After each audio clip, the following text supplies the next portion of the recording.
Today we are going to discuss about the queue, which is the third linear data structure. So in the beginning of this particular module of internship program, we talked about the various types of data structure. And in this, we have seen that data structures are primarily classified into two categories, linear and the non-linear. So today we are going to visit the last linear data structures. In this series, we have visited array, linked list, stack, and the queue. Yesterday we talked about stack and we have seen that stack has a wide range of application, especially in the field of problem solving. So the concept of recursion is achieved through stack, and this concept of recursion actually further, when it is extended, it also used to drive a one kind of problem solving methodology, what we call a divide and conquer. So the whole concept is drive through the stack. I'm not going into that detail, but I'm just trying to touch upon these topics, so you must have the knowledge of these things. And today we are going to discuss this, the third type of linear data structures, that is going to be the queue. And so in the series, we see that what is queue, why we call it as a linear data structure. Now, when we talk about a data structure, we always talk about the kind of access pattern that a particular data structure has. So we will also see that how queue is different from the stack, or what is the access pattern of a queue data structure. Now, when we talk about how we can implement them, so we will see that basically there are two tools through which we implement these linear data structures. One we call an array, and second we call a linked list. So we will see one by one that how you can implement a queue using array and the queue using linked list. And we will also see the various kind of operations that you can perform while implementing them using array and linked list. And lastly, we will see most popular applications of the queue, which are famously used, especially in the field of computer science. And I will walk through you the notebook where we try to implement these through Python construct, like considering as a list or considering as an array. And I will also solve a small problem, a simple problem, and then see that how queue can be used to solve that particular problem. So like we talked yesterday that stack is used in the problem solving approach. Similarly, the queue is also solved as a problem solving approach, or that can also be used as a supporting tool to develop the solutions for other complex problems. So with this introduction, let me start the today's discussion, what we call a queue. So when we talk about a queue, queue is simply a line. And this kind of line you have seen at many places, like when you go to watch a movie into a cinema, and you stand in a queue when you take, or when you go to purchase tickets from the window. You have seen the queue on railway reservation counters. You have seen the queue, and nowadays we are actually witness many queues, because with the social distancing everywhere wherever we go, we supposed to be stand in queue with a 2 meter distance one apart each other, and we follow some set of rules. So this is the kind of queue. And when we talk about a queue, we always come up with a certain kind of patterns that comes in our mind. Like, and when we start a queue, that is start from one end, and sequentially the more people are starting added behind one by one. So likewise. So in this queue, if everyone is gentleman and everyone is following the laws that are defined to access one particular service, what happened? The person who came first in that line is going to be served first by the subscriber. So this is what we call first in first out. Means जो बंदा पहले आया था वो पहले service लेगा, और जो बंदा बाद में आया था वो बाद में सर्विस लेगा. And that is the main difference between stack and queue. So in the stack we have a different kind of patterns where we say the person who came at the last will be served first. But here what we say, the person who came first will be served first. So here we have a kind of pattern what we call a FIFO, or we call it as a first in first out. And sometimes we call it as in a reverse way also, where we call it as a LILO, that is the last in last out.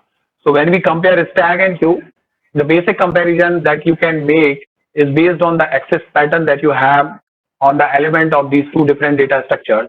In a case of stack, we have first in last out or last in first out. So we say the element which entered last field is going to first when it comes to get out from this data structure. Whereas in case of queue, the element which entered first will leave that queue first, or the element which came last will leave the last from that queue. So this is the basic difference when we talk about the difference between the stack and queue, and it is basically drawn from the access pattern of these two individual linear data structures.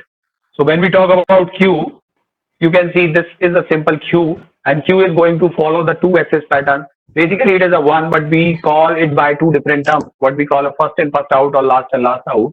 And both things are denoting the same thing. Like you see that old lady that came first in the line. So she is going to be the first who will be served by this counter, and that she will get out first from this queue.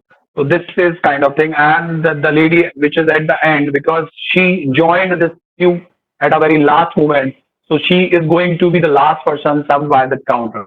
So it is what we call last and last out. And for the first lady, that is the older lady, for this we will call it as a first in, first out. So whoever comes first, whether it is a person, whether it is an element, whether it is a data, that is going to be the first person or the first element to be served, and he will be the first to get out from the queue. So this is the kind of patterns we generally have with the queues. And this is a queue that we generally see in our real lives. We have seen such kind of queues at many places, especially in market, at railway reservation counters, what I said, at cinema halls. So everywhere, wherever we go, and if there is a crowd, we ask them to be in the queue so they can be served in better way. Now, when we talk about computers, computer all use these data structures to support many operations. Like we know that what nowadays every computer comes with a multi-programming capabilities. And what is multi-programming is that when you try to execute more than one program simultaneously into the computer. But that we all know that in a computer there is only one processor. So this lady that you can see with the screen here, you can consider it as a processor. And when we say it is a processor, so it is going to serve one program at a time. And we cannot do like that. We can take two programs simultaneously, which can be served by the that processor. So instead of like having a parallel processing concept, if we are working with a uniprocessor, then you in a uniprocessor, if you want to execute or if you want to get a multi-programming environment, then we can do this by the help of queue. So the number of processes that you want to execute, you can put them in a queue. And we know that every process comes with a different kind of request. For example, let's suppose a process which requires to serve from some database servers, or a process which requires to get some document to be printed like that. So where the requests have different surfaces, sometimes they work with CPU, sometimes they work with other resources of your computer. That resources may be some database, that resources may be some tools like scanners, printers, or the devices that you attached with your computer. So whenever they are working with other devices, means at that time they are not busy with the CPUs. What you can do, you can suspend them and you can allocate another process to the CPU. And whenever the next process is ready, that to be served by the CPU, you can bring back that service. So that's how you can basically get a multi-programming environment in your computer. And while implementing this multi-programming environment, the queue data structure is famously used to schedule these processes one by one to the uniprocessor system. And this is what we call CPU scheduling, or sometimes we call it as a process scheduling. So basically here what you have to do, you have to switch among processes when to schedule which process through the CPU. Now this can be based on first in, first out. So whichever the process came first into the memory must be served first by the CPU, and this pattern you can access through queue. So this is one famous application of the queue that is especially used by your operating system in computer science. Now when we talk about the terminology, जैसा कि मैंने बोला था कि हर एक data structure की अपनी terminology होती है, हर डेटा स्ट्रक्चर अपनी टर्मिनोलॉजी के साथ आता है, उसके अंदर हम किस तरह की ऑपरेशंस परफॉर्म कर सकते हैं, उन ऑपरेशंस को डिफाइन करने के लिए हम किस तरह की टर्म्स का यूज करते हैं. तो जैसे हमने एरे के बारे में बात की थी, तो एरे में कुछ टर्मिनोलॉजी हमने देखी थी, इंडेक्सिंग. फिर हमने लिंक लिस्ट के बारे में बात की, तो हमने लिंक लिस्ट में भी कुछ टर्मिनोलॉजी देखी, जिसमें हमने हेड को देखा, नोड को देखा, नोड के दो हिस्सों को देखा, like data part and next part. फिर हमने स्टैक के बारे में बात की, तो हमने स्टैक में भी कुछ नई टर्मिनोलॉजी के बारे में बात की, जैसे top, that is going to define the topmost element of your stack. Then insertion is defined by push, accession is defined, or deletion is defined by pop, and there is another operation that what we call a P. So every data structure comes with its own set of terminology. Similarly, Q is also having its own set of terminology. जैसा कि आप इस image में देख पा रहे होंगे, Q की टर्मिनोलॉजी में हम क्या कहेंगे. तो क्यू में हम, चूंकि हम ये जानते हैं कि क्यू में हम बेसिकली दो एंड पे बात करते हैं. एक एंड जहां से, जैसे आपने पिछले इमेज में आपने देखा होगा कि इस एंड से हम डिलीट करेंगे और इस एंड से और लोग जो है या एक्स्ट्रा पर्सन जो है वो ऐड होते चले जाएंगे. तो बेसिकली इंसर्शन एक एंड से हो रहा है और डिलीशन दूसरे एंड से हो रहा है. This is the kind of pattern that we achieve in queue. Whereas in stack, we know that insertion and deletion can only be taken from one end. So that is another difference between stack and queue, where the insertion and deletion can only take place from one end. but in the case of Q, we have insertion at one end, deletion at another end. So when we talk about the terminology related with the Q, so we generally have deletion. So the two end are known as the two terms, what we call front and rear. And when we talk about the deletion, deletion is generally taken from the front end, and insertion is actually taken from the rear end. तो हमें rear end पे नए element को add करना है और front से हमें नए मतलब existing element को delete करना है. अब जो ये दो ऑपरेशन हम परफॉर्म कर रहे हैं, what we call insertion and deletion, इनको भी हम एक स्पेशल टर्मिनोलॉजी से डिनोट करते हैं, specially in the queue. So the insertion of a new element is known as enqueue. जैसा कि आप देख पा रहे होंगे यहाँ पर मैंने लिख रखा है in queue, this one. So this is what we call in queue, and that is nothing but insertion a new element into the list, or that list is what we call a queue. Now similarly, when we talk about the deletion, means removing an element, an existing element from the queue, that is what we call a dequeue. तो यही दो operations है जो हम majorly perform करते हैं data structure में, insertion and deletion. Q में चूंकि हमारे पास अलग अलग एंड है, मीन्स इसको हम बोलते हैं like insertion at one end, deletion at another end. So the insertion end is generally known as the rear and deletion end is known as the front.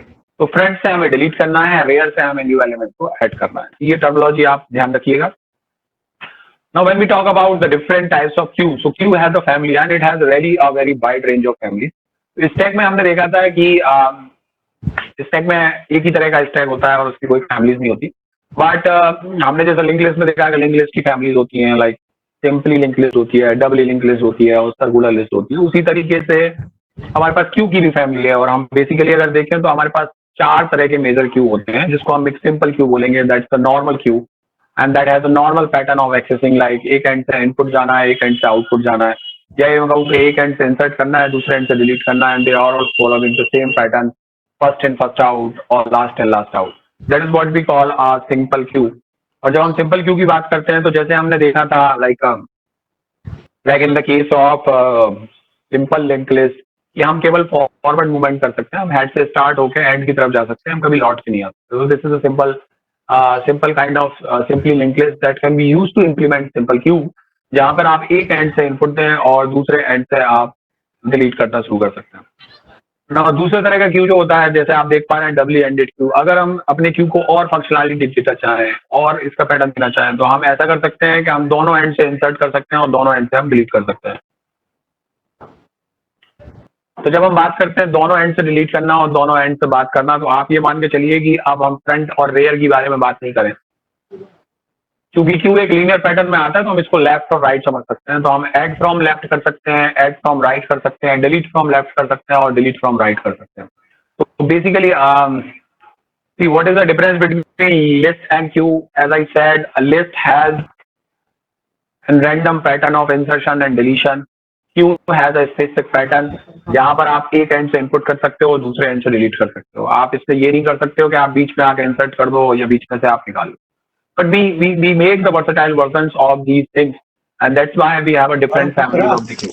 तो जैसा कि हमने देखा डबली एंडेड क्यू में कि हमने उस क्यू को एक नई कैपेबिलिटी दी कि हम दोनों एंड से इनपुट ले सकते हैं और दोनों एंड से आउटपुट दे सकते हैं. इनपुट का मतलब कि हम दोनों एंड पे इंसर्ट कर सकते हैं और हम दोनों एंड से डिलीट भी कर सकते हैं. तो उसको हम बोलेंगे डबली एंडेड क्यू. मतलब ये जो फ्रंट और रेयर की जो फंक्शनलिटी थी कि हम फ्रंट से डिलीट कर रहे थे, रेयर से ऐड कर रहे थे, ये फंक्शनलिटी हमने दोनों एंड पे दे रखी है. कहने का मतलब ये है कि हम दोनों एंड पे इंसर्ट भी कर सकते हैं और दोनों एंड से डिलीट भी कर सकते हैं.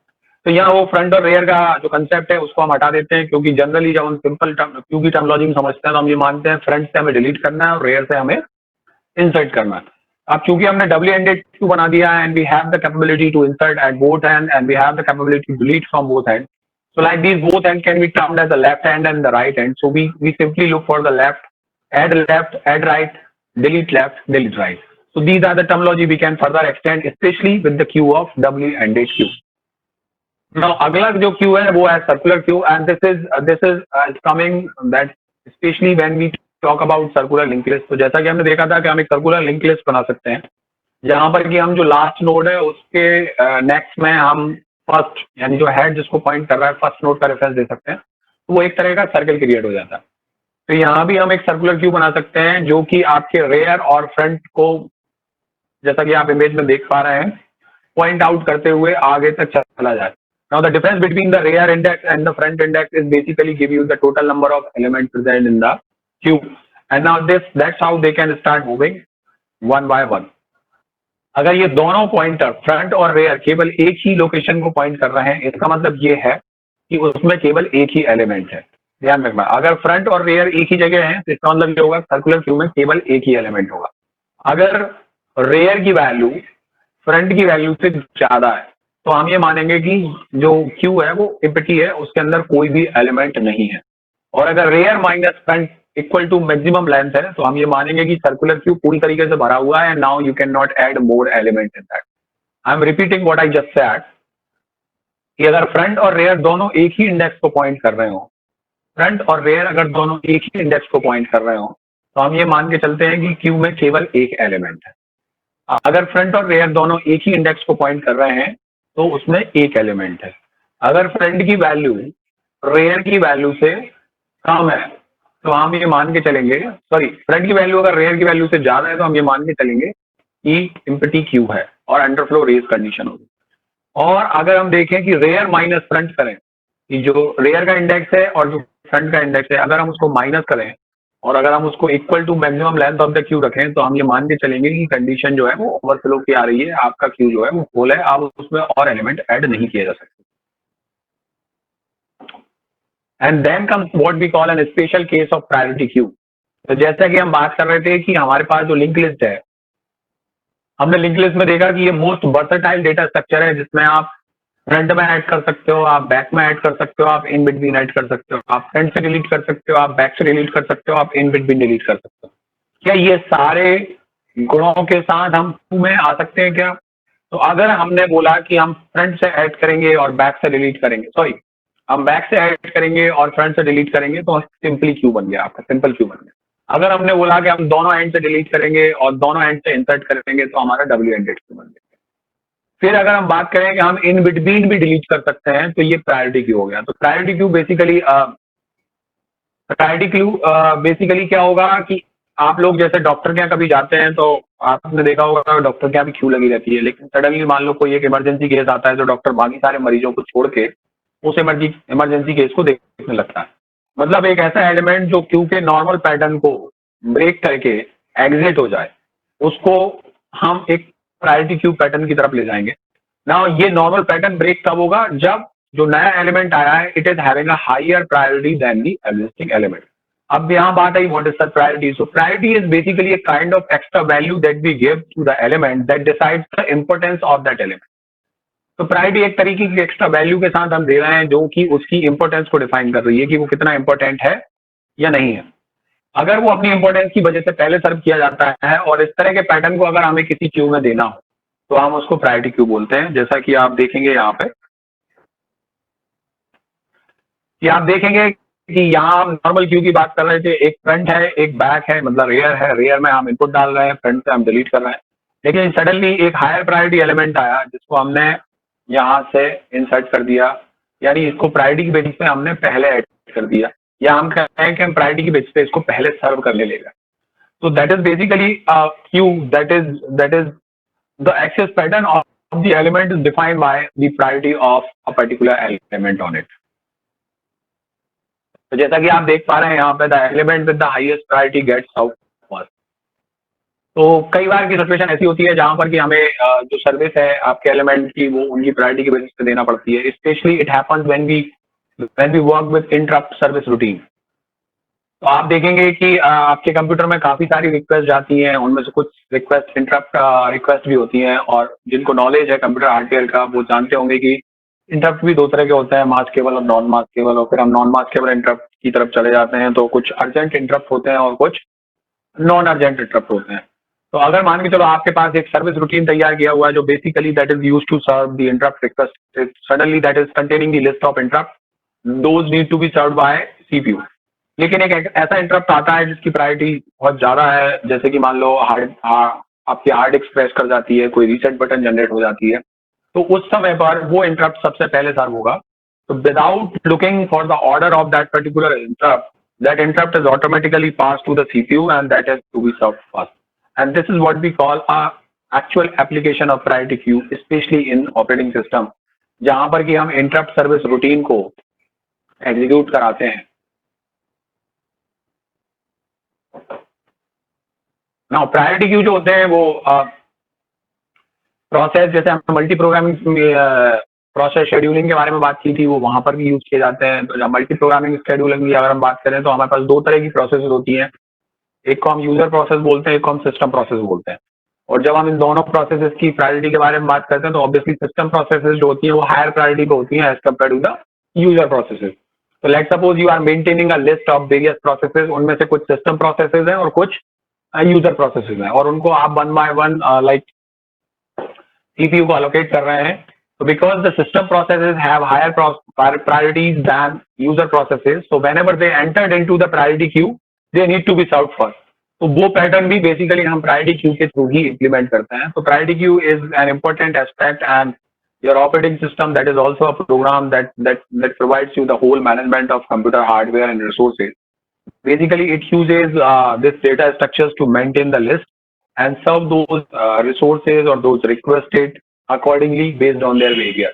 तो अगर नॉर्मल प्रोसेसेस हैं तो नॉर्मल क्यू से बात करें, हम प्रायोरिटी बेस्ड प्रोसेसेस हैं तो हम प्रायोरिटी क्यू के थ्रू ही उनको इम्प्लीमेंट करते हैं और उनको हैंडल करते हैं।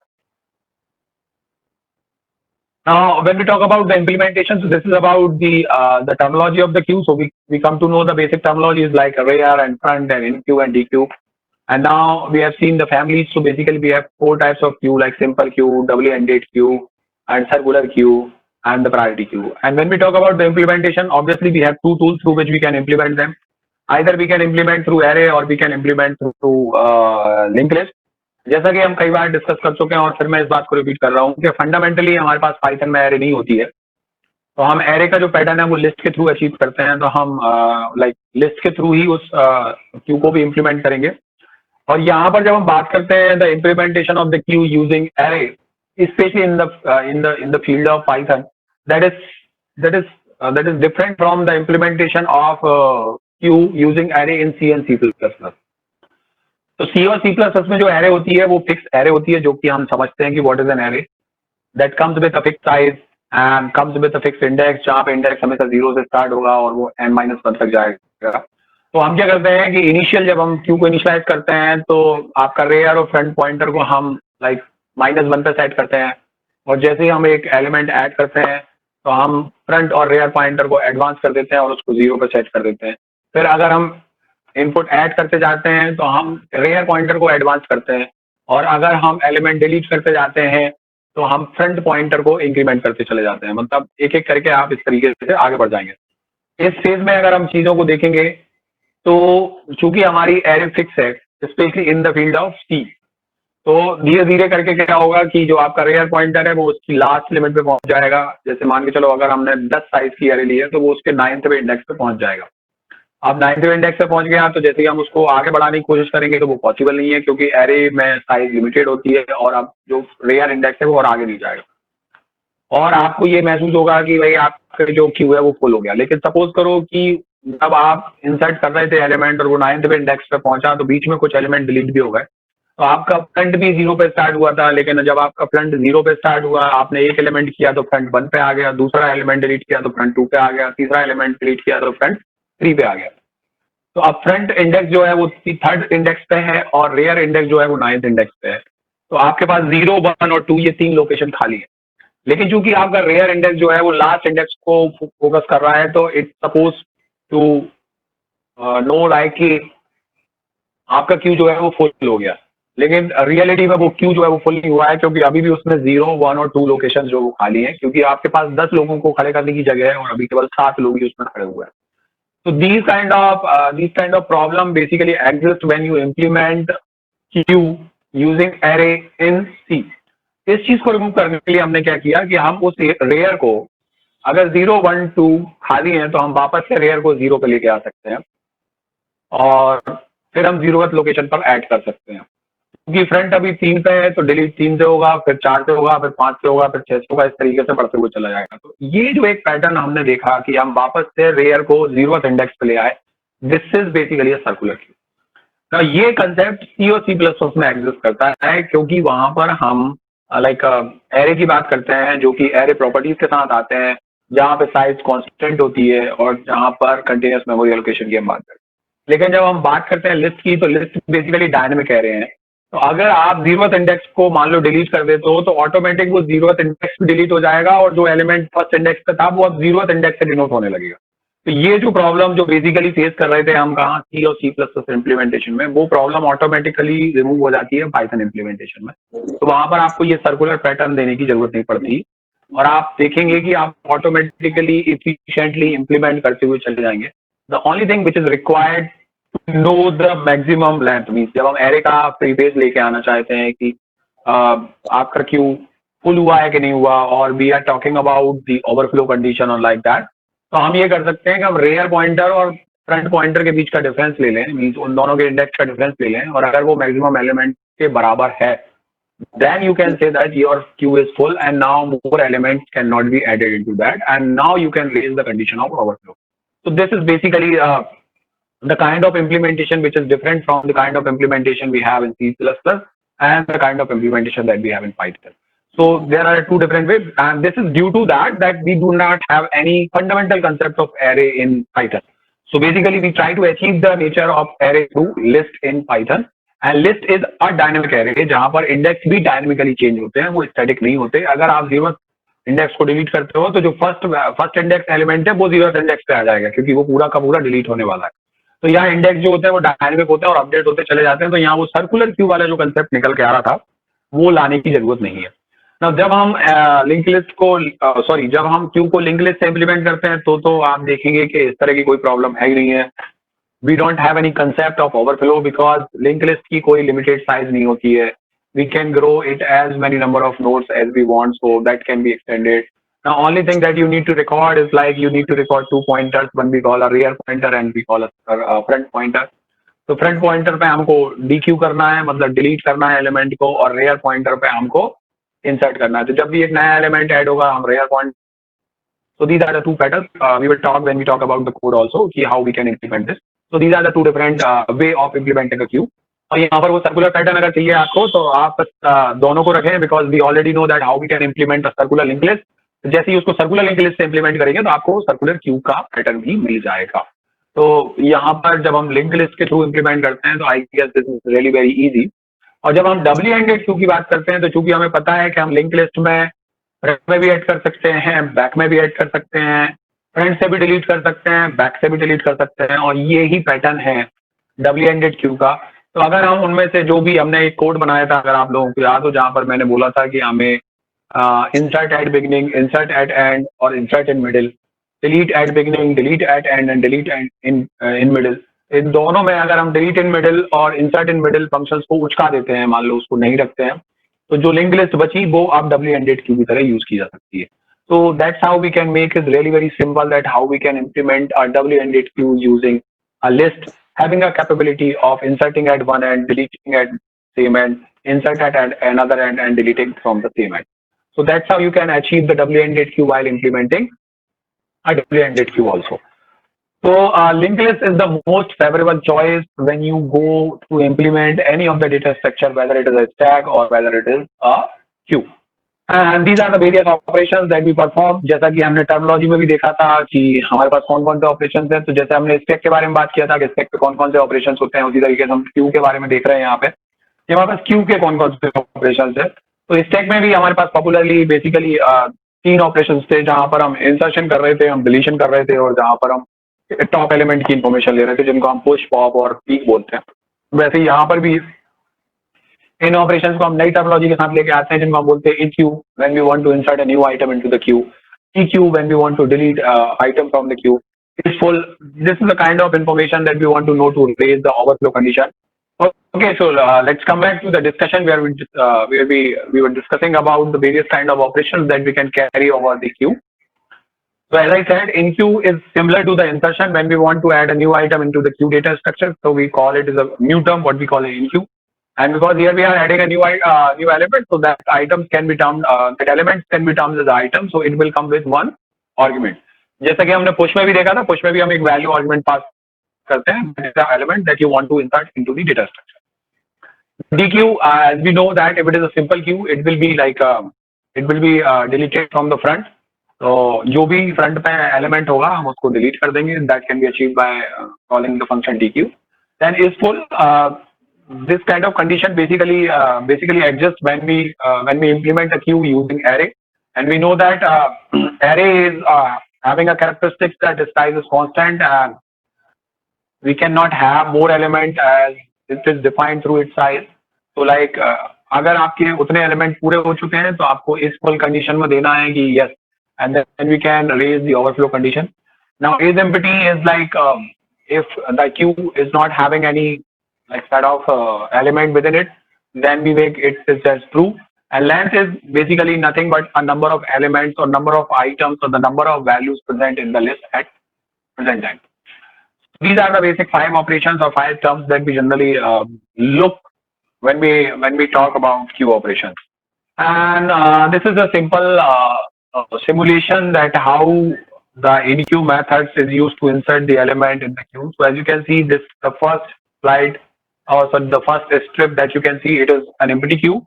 And with this, I think it is clear that this queue is going to have 4 maximum elements within it. So the size of the queue is going to be the 4. When you call inqueue, so you add 7, and then initially what you say, if we talk about these front and rear pointer, let me on my annotation. So what I say is here I have front and rear. Both the pointer is at -1. So this is like -1, this is index 0, this is index 1, this is index 2, and this is index 3. So when the queue is empty, both the pointers are pointing -1 value. When the front and rear are both -1. Now as I insert like a very first element, now front and rear both are at this location. Now they are starting to point the location 0 or the index position 0. So we will increment front as well as we increment rear.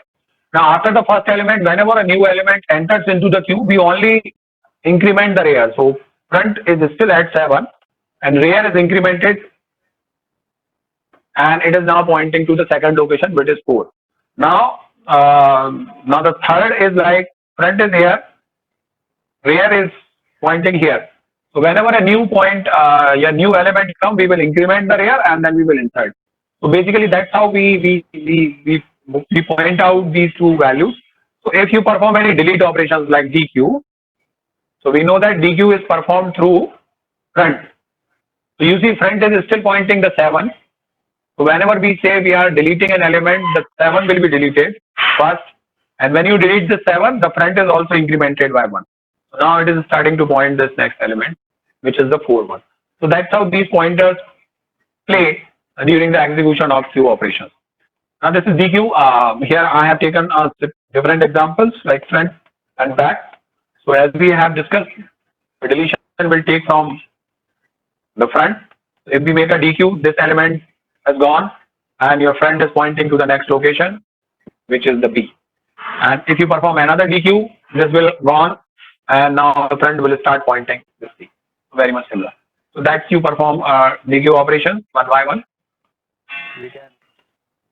And now let's talk about the various applications that can be implemented using a queue. So जैसा कि हमने discuss किया, basically like job scheduling, and this is very much similar to like process scheduling, especially in the field of multi-programming.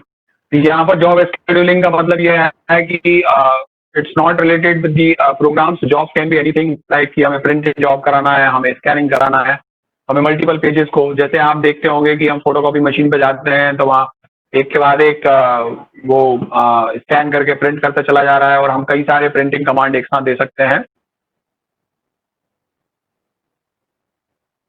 Why after deletion items are not shifting to front?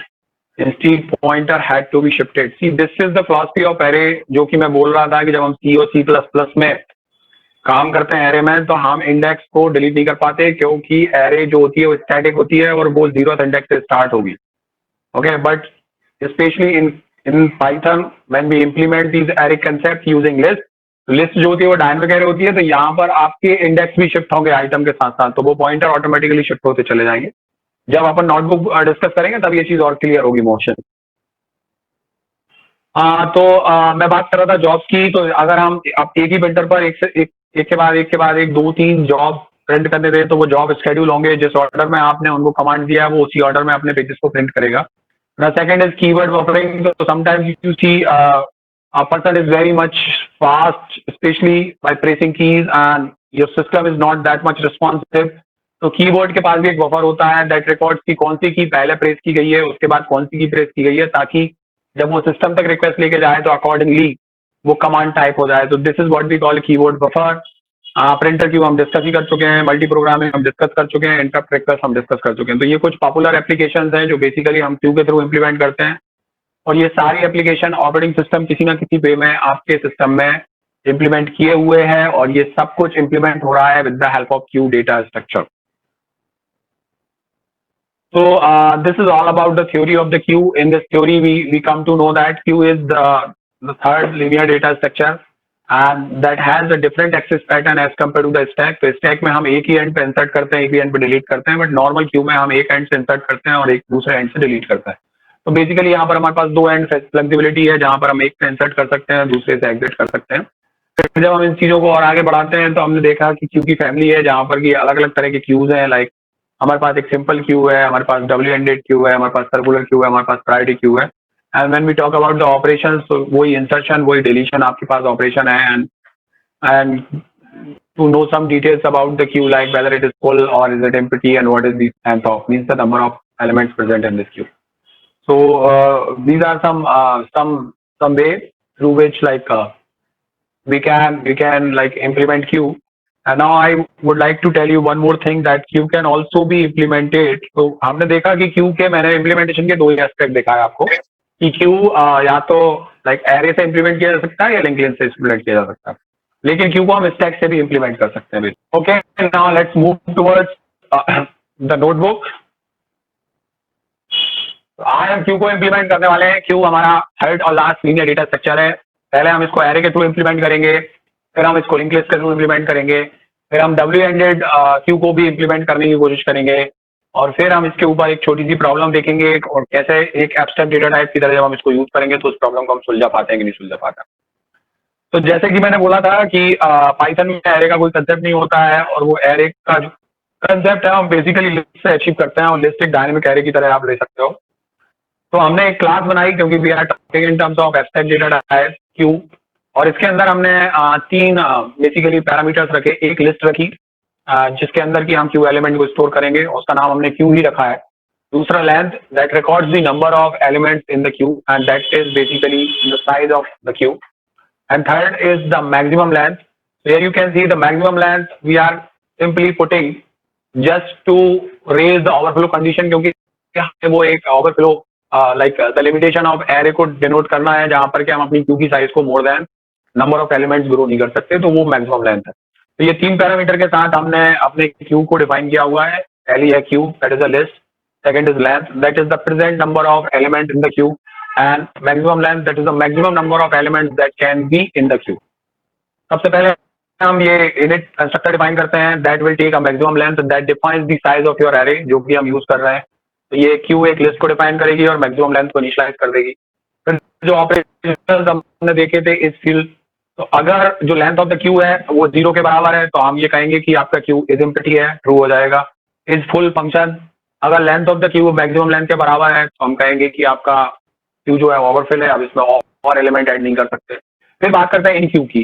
तो इन Q केवल कब possible होगा, जबकि जो आपकी length है वो maximum length से छोटी हो. अगर वो मैक्सिमम लेंथ से छोटी है तो हम पीछे से आइटम को ऐड कर देंगे. So we can simply call the append function of the list queue and we insert that item at the back and increment the length by 1. This is, और अगर ये कंडीशन फॉल्स होती है जहां पर की जो लेंथ है वो मैक्सिमम लेंथ से छोटी नहीं है, बराबर है, तो फिर हम सिंपली ओवरफ्लो कंडीशन रेज कर देंगे. That is what we call queue is full. Sir, queue we can use peak function or it has another name in queue. There is no peak, बेटा. peak में देखो, peak terminology जो है वो stack से associated है, जो कि आपके top element को निकाल के देगी, and that element that is going to be executed next. अब अगर आपको extend ही करना है तो आप peak को यहाँ extend कर सकते हैं कि आप, क्योंकि हमें पता है हम front से delete करते हैं, तो जो फ्रंट लोकेशन पे जो एलिमेंट है उसको एज अ पीक करके आप डिफाइन कर सकते हो. बट लॉजिकली मतलब theoretically that should not exist in the terminology of queue. ये एक्सटेंशन आप ले सकते हो क्योंकि आप ऑलरेडी स्टैक पढ़ चुके हो, तो जैसे आप पीक स्टैक में देखते हो वैसे आप पीक क्यों वही बनाना चाहते हो। अब पीक बेसिकली होता कौन है, तो पीक वो एलिमेंट होता है जो कि नेक्स्ट डिलीट होने वाला है, जो भी नेक्स्ट डिलीटेबल एलिमेंट है उसको हम पीक बोलते हैं। तो अब नेक्स्ट डिलीटेबल एलिमेंट स्टैक में होता है उसका टॉप एलिमेंट, हम उसको रिटर्न कर देते हैं। और यहाँ पर होता है the element which is at the front index, तो हम उसको भी एग्जिट कर सकते हैं, तो आप बना सकते हो फंक्शन। बट ये एक्सटेंशन है, but theoretically I don't suggest कि ये कुछ करना चाहिए आपको, यू कैन एक्सेस दैट। तो अगर लेंथ जो है वो मैक्सिमम लेंथ के बराबर हो जाएगी, क्यू इज फुल हो जाएगा and that's cool. Second is D Q, जहां पर हम डिलीट की बात करते हैं। तो अगर लेंथ पहले से ही 0 है तो हम डिलीट नहीं कर सकते, तो हम एम्प्टी क्यू की प्रॉब्लम को रेज करेंगे। और अगर लेंथ 0 नहीं है तो सबसे पहला एलिमेंट जो लिस्ट में गया होगा वो 0th इंडेक्स पे होगा, तो हमको पॉप फंक्शन कॉल करके उसमें इंडेक्स डाल देंगे 0, वो हो जाएगा। जब ये एलिमेंट पॉप होगा तो ऑटोमेटिकली नेक्स्ट जो एलिमेंट है उसको 0th इंडेक्स मिल जाएगा। This is the dynamic property of list, or this supports to get the operation of the queue. So that's how we can actually get the implementation of queue using array in Python. This we call using array, but it is actually implemented through list, and we are achieving the behavior of array by adding this maximum length parameter within it. So let us try to run it and we see the output. So just taking some time for connecting.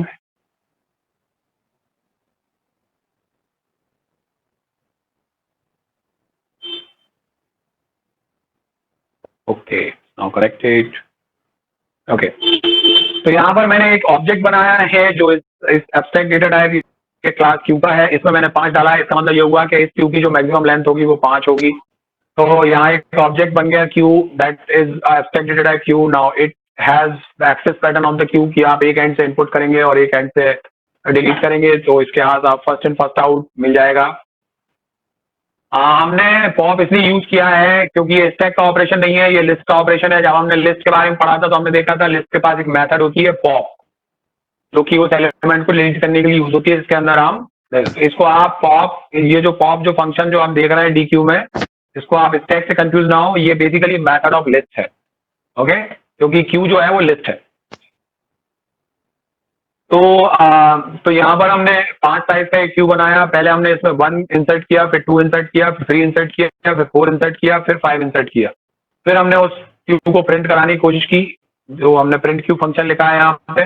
और फिर हमने इसमें एक और element insert करने की कोशिश की 6, because we have reach to the size 5, so that should give you an error और that raise a message that queue is full.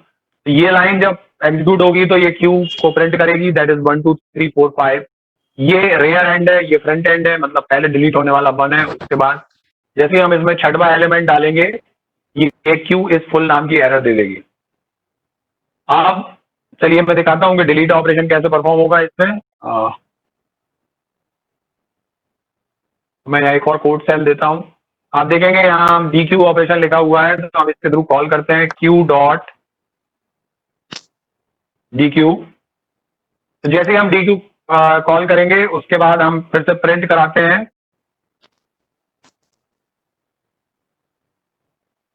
जब डी क्यू होगा एक बार तो पहला एलिमेंट जो सबसे पहले ऐड हुआ था वो बाहर चला जाना चाहिए। लेट्स सी, आप देखेंगे 1 जो है वो बाहर चला गया और आपके पास बचा 2 3 4 5। आप क्या कह रहे हैं, ये पॉइंटर क्यों यूज किया है हमने, प्रिंट क्यू फंक्शन। बेटा जब हमने फंक्शंस को पढ़ा था तब हमने बोला था कि हमारे पास 4 तरह के आर्ग्यूमेंट होते हैं, रिक्वायर्ड आर्ग्यूमेंट,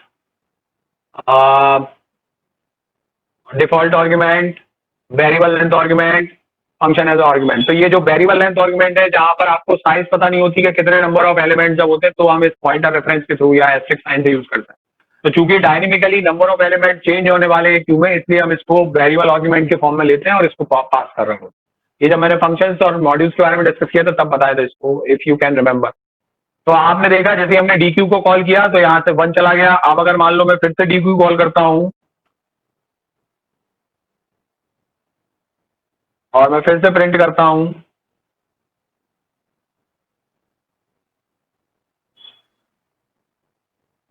तो let me mute them, otherwise फिर ये फिर से कॉल होगा। अब की बार में 2 चला जाएगा और आपके पास बचेगा 3 4 5। So that's how you can perform deletion.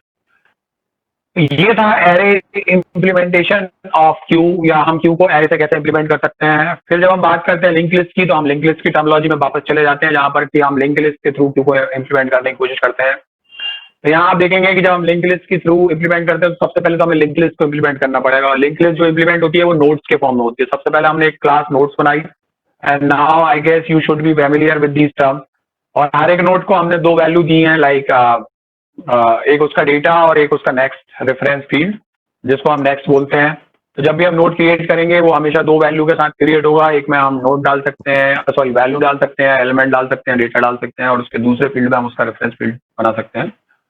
फिर हमने यहाँ पे क्यू को डिफाइन किया है। तो यहाँ चूंकि हम बात कर रहे थे like actual rear and front pointers की, क्योंकि हमें यहाँ रिकॉर्ड रखना पड़ेगा कि चूंकि जो एरे होती है उसमें तो इंडेक्स ऑटोमेटिक रिकॉर्ड रख सकते हैं, लेकिन यहाँ पर हमें रिकॉर्ड रखना पड़ेगा क्योंकि ये डायनेमिक होती है, ओवरफ्लो होती है। तो यहाँ पर हमने दो पॉइंटर जो हमने टर्मिनोलॉजी में देखे थे, रेयर एंड फ्रंट, वो लिए हुए हैं।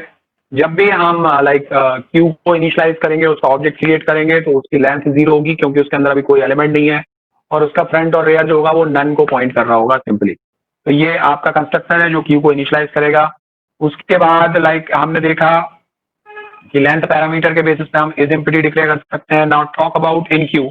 तो जो इन क्यू फंक्शन होगा वो बेसिकली एक आर्ग्यूमेंट के साथ आएगा, और जैसा कि आप यहाँ देख पा रहे हैं कि सबसे पहले जैसे ही हम इन क्यू करेंगे तो हमारे पास दो पॉइंटर है, फ्रंट और रेयर।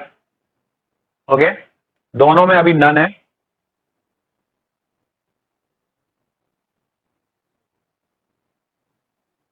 जैसे ही हमने इनक्यू को कॉल किया तो हमने सबसे पहले एक नोट क्रिएट किया, जो कि नोट क्लास के थ्रू किया। तो एक नोट क्रिएट हो गया, उस नोट के अंदर कोई तो भी वैल्यू आ गई, और उसके नेक्स्ट पैरामीटर में नन आ गया। ओके, अब चूंकि ये पहला नोट है, तो अगर आपकी लेंथ 0 है तो फ्रंट भी यही होने वाला है और रेयर भी यही होने वाला है। तो हमने क्या किया, फ्रंट को भी इसी को पॉइंट कर दिया, और रेयर को हमने इसका लाइक नेक्स्ट, अब इसके जो नेक्स्ट में है उसको हमने रेयर की तरफ भेज दिया, क्योंकि अब अगला एलिमेंट जो प्रिंट होगा वो मतलब इसके पीछे जुड़ने वाला है। तो रेयर में हम ऐड करते हैं रेयर पॉइंटर से, तो हमने उसको आगे की तरफ भेज दिया कि फ्रंट का जो नेक्स्ट है उसको भेज दो, ताकि न्यू फील्ड यहाँ से अब ऐड होने वाला है। और लेंथ को बढ़ाकर हमने 1 कर दी।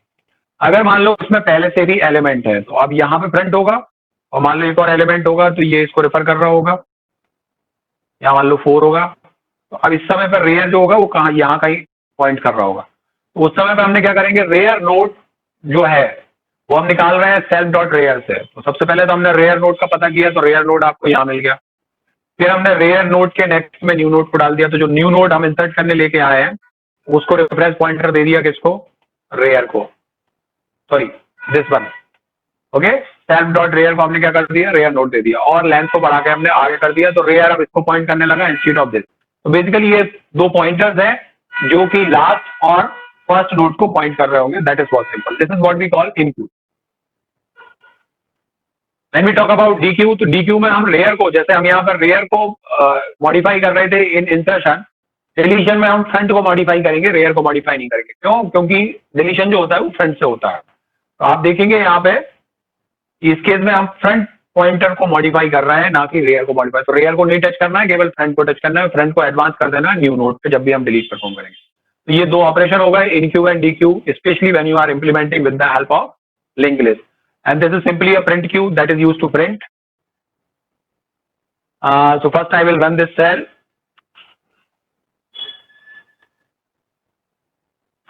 और अब अगर आप इसको देखेंगे तो सबसे पहले मैंने क्या किया कि मैंने एक ऑब्जेक्ट बनाया क्यू का, और इसमें मैंने 1 2 3 4 एलिमेंट इंसर्ट किए, 1 2 3 4। उसके बाद मैंने इसको प्रिंट कराया। तो जैसे मैंने इसको प्रिंट कराया तो यहाँ मेरे पास क्यू की इन्फॉर्मेशन प्रिंट हो गई 1 2 3 4। उसके बाद मैंने इसमें और एलिमेंट ऐड किए 5 6 7। अब चूंकि ये इम्प्लीमेंटेशन यूजिंग लिंक्ड लिस्ट है तो यहाँ ओवरफ्लो का कोई कंसेप्ट नहीं है। Means you can have as many number of elements that you want. So one by one we are adding, like we have added 1 2 3 so 5 6 7, and then I am performing a DQ operation which is a deletion. So deletion will be start from the front. तो 1 delete हो गया, उसके बाद मैंने print किया तो मुझे मिला 2 3 4 5 6 7, क्योंकि 1 डिलीट हो चुका था। फिर मैंने एक और डिलीट ऑपरेशन परफॉर्म किया, this much you can see, and then printed। so 2 delete हो गया, मेरे पास बचा 3 4 5 6 7। फिर मैंने 2 डिलीट ऑपरेशन परफॉर्म किए, तो अब की बार में 3 और 4 डिलीट हो जाएंगे, और finally I can print the rest of the element in terms of 5 6 7। so that's how we can achieve the simple queue using linked list also. Now we have talked about W-ended queue. तो W-ended queue में हमने देखा कि हम दोनों and से insert कर सकते हैं. हम इंसर्ट फ्रंट से भी कर सकते हैं, इंसर्ट लास्ट से भी कर सकते हैं, डिलीट भी कर सकते हैं. Now उस इंसर्ट फ्रंट और लास्ट को मैं insert add front, delete front और एड रेयर और डिलीट रेयर के नाम से जान रहा हूँ, क्योंकि हम दोनों एंड पे डिलीट और ऐड कर सकते हैं. तो ये एरे इम्प्लीमेंटेशन है जहां हम कोशिश कर रहे हैं कि उस W-ended क्यू को एरे से इम्प्लीमेंट करें. अगेन हमने वही क्यू लिया हुआ है, वही लेंथ ली हुई है, वही मैक्सिमम लेंथ कंस्टेंट रखा हुआ है. यहाँ पे वही हमारा इज एम्प्टी फील्ड है. अगर लेंथ जो है वो 0 के बराबर होगी तो हम कहेंगे कि फील्ड एम्प्टी है. अगर लेंथ उसकी मैक्सिमम लेंथ के बराबर होगी तो हम कहेंगे कि फुल है. एड फ्रंट, तो फ्रंट में हम चेक करेंगे कि वो लेंथ से छोटा है कि नहीं है मैक्सिमम लेंथ से. अगर नहीं है तो हम अपेंड कर देंगे. ये फ्रंट है, मतलब हम आगे पीछे अपेंड करते चले जा रहे हैं. अगर यही काम मुझे ऐड रेयर करना होगा तो मैं मतलब पीछे से करूंगा, तो मैं उसके इंडेक्स को दे दूंगा. तो देखो मैंने यहाँ इंसर्ट ऑपरेशन कॉल किया है लिस्ट का 0 आइटम. तो this is like add rear. मतलब जहां से आपको ऐड करना है, मतलब आगे से ही ऐड करना है, तो हम ऐड रेयर करना है. नॉर्मली हम जब डिलीट करते हैं तो फ्रंट से करते हैं. That can be achieve by pop 0. और अगर हम लाइक पीछे से ही डिलीट कर रहे हैं, लाइक रेयर से डिलीट कर रहे हैं, तो हम सिंपल पॉप कर सकते हैं विदाउट पासिंग एन इंडेक्स, क्योंकि वो ऑटोमेटिकली लास्ट एलिमेंट को ही पॉप करने वाला है. तो अगर हमें पहले एलिमेंट को पॉप करना है, मतलब फ्रंट से पॉप करना है, तो हम इंडेक्स पास कर रहे हैं. लास्ट एलिमेंट को पॉप करना है तो हम विदाउट इंडेक्स पास करेंगे.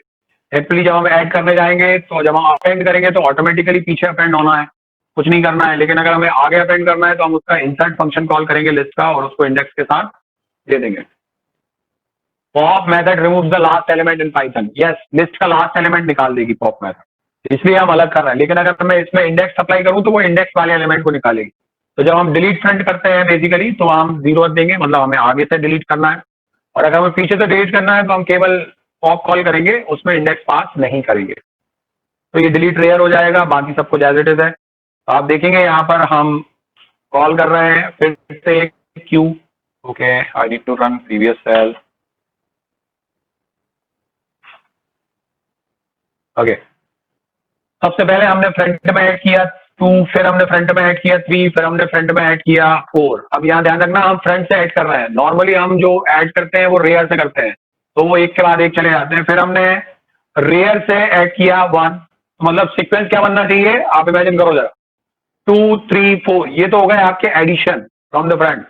फिर हमने रेयर से ऐड किया, मतलब पीछे से ऐड किया, तो मतलब 2 के पहले आ जाएगा 1.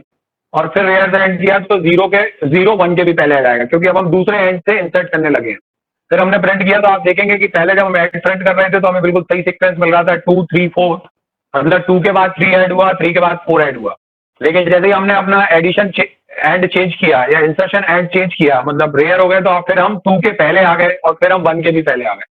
So that's how you can achieve the addition. Simply we can delete and we can print. तो अगर हम print delete करेंगे, सॉरी, अगर हम फ्रंट से डिलीट करेंगे तो आप देखेंगे यहाँ से 0 चला गया, मतलब फ्रंट एंड से 0 चला गया, जो सेंट से हमें डिलीट करना है. जबकि एक्चुअली डिलीट होना चाहिए था कौन सा, सबसे पहले आया था. सबसे पहले आया था 2, अगर सिंपल क्यू होता. और अगर हम सिंपल क्यू नहीं मान रहे हैं तो डिलीट होना चाहिए था 4, क्योंकि वो सबसे आखिर में था, क्योंकि बाद में 0 1 हमने उसके पहले ऐड कर दिए थे. लेकिन चूंकि हमारे पास W-ended क्यू है, हम किसी भी एंड से इंप्लीमेंट कर सकते हैं, इंसर्ट कर सकते हैं, किसी भी एंड से डिलीट कर सकते हैं. तो that's what you can achieve. तो ये implementation of W-ended queue है using array. Now note down your assignment. Your assignment is that implementation of W-ended queue using linked list. चलिए अब देखते हैं एक एप्लीकेशन कि हम आपकी प्रॉब्लम को कैसे सुलझा रहे हैं इसमें. तो एक एप्लीकेशन है, एप्लीकेशन है generating binary numbers using Q. तो जैसे हमें पता है हम बाइनरी नंबर जनरेट करते हैं, तो पहला नंबर हुआ 0, फिर हुआ 1. तो 0 को हम बेसिकली काउंटिंग में नहीं रखते, हम नंबर स्टार्ट करते हैं 1 से. तो 1, फिर 1 0, फिर 1 1, फिर 1 1 0 0, फिर 1 0 1, फिर 1 1 0, फिर 1 1 1, लाइक दैट. इस तरीके से हम बाइनरी नंबर्स की सीक्वेंस सीरीज जनरेट कर सकते हैं. Now how we can achieve it through like queue, ये क्वेश्चन है. तो सबसे पहले तो हमने एक क्यू बनाया है as an abstract data type. तो दिस इज सिंपली, जो मैंने ऊपर एक डेफिनेशन लिखी थी वही डेफिनेशन है, implementation of Q using linked list. तो ये मैं दोबारा से एक्सप्लेन नहीं कर रहा हूँ.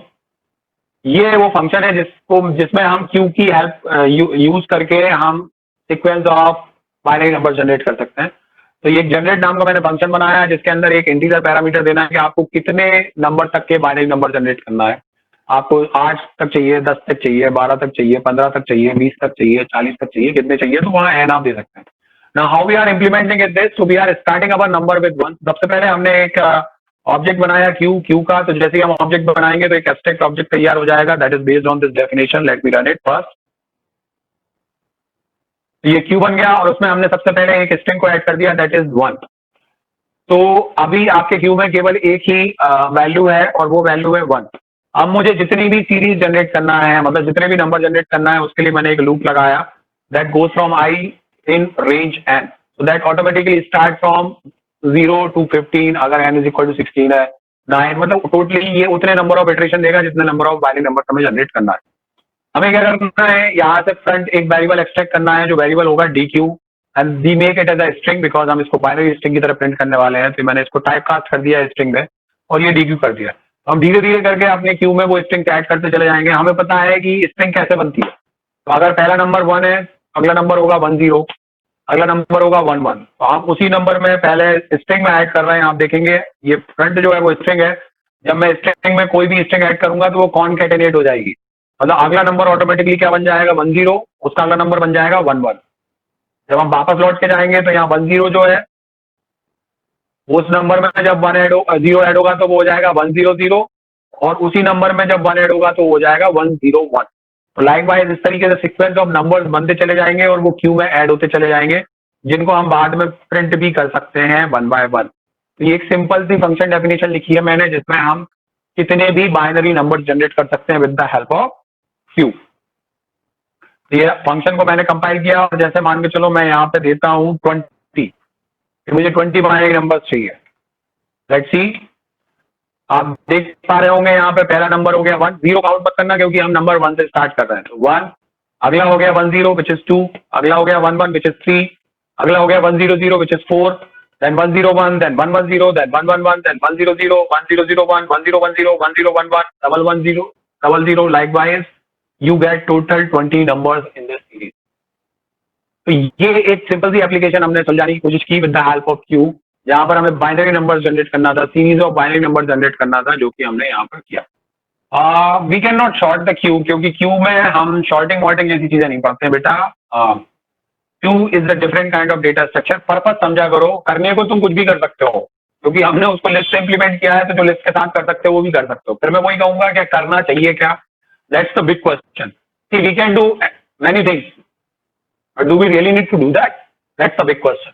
तो करने को हम बहुत कुछ करते हैं, बट एक कन्वेंशनल प्रोग्रामिंग में हम ऐसा नहीं करते। ओके, हर चीज की एक पर्पस होती है, उसी पर्पस को रिफ्लेक्ट करते हुए हम उसके कंसेप्ट को डिफाइन करते हैं और फिर उसको कैरी ऑन करते हैं। तो this is it, this is for today's discussion. Thank you very much.